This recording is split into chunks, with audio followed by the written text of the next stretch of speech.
अहम खबर आपको दें कि स्टेट बैंक ने मॉनेटरी पॉलिसी का ऐलान कर दिया है।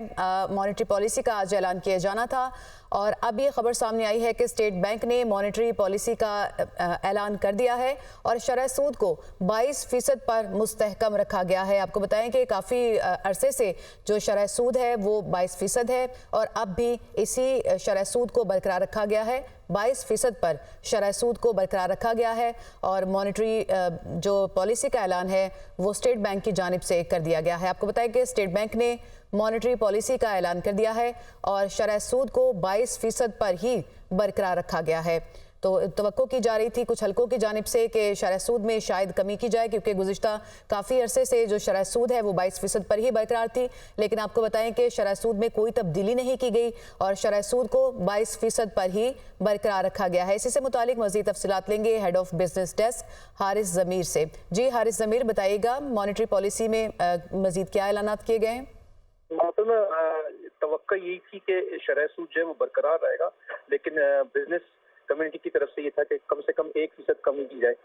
स्टेट बैंक ने जो है अपने स्टेटमेंट में ये वाज़ेह तौर पर बताया कि इन्फ्लेशन, ये जो महंगाई है वो अभी भी हायर साइड पे है, इसलिए शरह सूद को बरकरार रखा है। लेकिन उन्होंने कुछ पॉजिटिव चीजें भी बताई, जिसमें ये कहा है कि एग्रीकल्चर सेक्टर में 6.8% की ग्रोथ हुई, जो कि बहुत अच्छी अलामत है, जिसमें कॉटन, राइस और वीट, गंदम, इन तीनों की पैदावार में इजाफा हुआ। साथ ही उन्होंने कहा कि 0.5% का डिक्लाइन हुआ है इंडस्ट्री सेक्टर में, क्योंकि इसमें इलेक्ट्रिसिटी वगैरह चार्जेस ज्यादा थे। लेकिन उम्मीद करते हैं कि स्टेट बैंक उम्मीद कर रहा है कि जो शरह नमू है या इकोनॉमिक ग्रोथ है, जीडीपी ग्रोथ, वो इस रवा माली साल 2.3% रहेगी, जो पिछले साल मंफी 3% थी, 0.3% थी।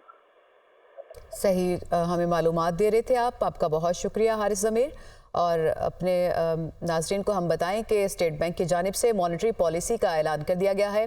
ताजरों की जानिब से, जैसे कि हमें हारिस ज़मीर भी बता रहे थे कि तवक्को की जा रही थी कि कम अज़ कम 1% तक इसमें कमी हो, लेकिन बरकरार रखा गया है 22% पर, किसी किस्म की कोई कमी नहीं की गई है। और आपको बताएं कि ये जून 2023 से अब तक शरह सूद 22% पर ही मौजूद है, तो अभी भी इसको 22% पर ही बरकरार रखा गया है। इसमें किसी किस्म की कोई तब्दीली नहीं की गई है। स्टेट बैंक ने मॉनेटरी पॉलिसी का ऐलान कर दिया है। इसी से मुतालिक मज़ीद तफसीलात हम और मुख्तलिफ कॉमेंट्स हम जानेंगे। अब माहिर मईशत खाकान नजीब साहब ने हमें ज्वाइन किया है। खाकान साहब, किसी किस्म की कोई कमी नहीं की गई है, शरह सूद को 22% पर मुस्तहकम ही रखा गया है, कैसे देखते हैं आप इस डेवलपमेंट को? देखिए, अगर आप एक तरफ देखें तो जो रियल रेट है, रियल इंटरेस्ट रेट जो है वो तो पॉजिटिव हो गया। पिछले माह भी पॉजिटिव था, 20.7% सीपीआई थी। कोर इन्फ्लेशन भी 15% पे आ गई थी और पाकिस्तान में इस महीने भी यही उम्मीद है कि जो कोर इन्फ्लेशन है वो और नीचे चली जाएगी और रियल इंटरेस्ट रेट जो है वो पॉजिटिव ही रहेगा।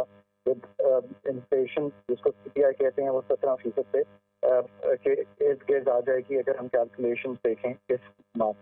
बट इवन कंसिडरिंग दैट, क्योंकि इस वक्त भी फिस्कल हमारा जो है वो एक्सपेंडेड ही है, इन द सेंस कि 8% अगर फिस्कल का खसारा हो तो इन्फ्लेशन को डाउनवर्ड ट्रैजेक्टरी पे रखने के लिए आपको मॉनेटरी पॉलिसी को टाइट ही रखना पड़ेगा। ये मैं आईएमएफ की मॉडलिंग आपके सामने रखता हूँ और क्योंकि हम फंड के साथ इंगेज हैं, ये मैं इससे चीज़ आपको बता रहा हूँ। दूसरी बात यह कि एक रिस्क जो अभी है वो ऑब्वियसली कमोडिटी प्राइसेस का है। आई थिंक कमोडिटी प्राइस का जो साइकिल है वो बॉटम आउट हो गया है और यहाँ से कमोडिटी प्राइसेस और तेल की कीमत में भी आपने देखा है बैंक $82। तो शरह सूद जो है वो 22% ही बरकरार रखी गई है। खाका नजीब साहब, इस पर आप अपना तबसरा पेश कर रहे थे, आपका भी बहुत शुक्रिया।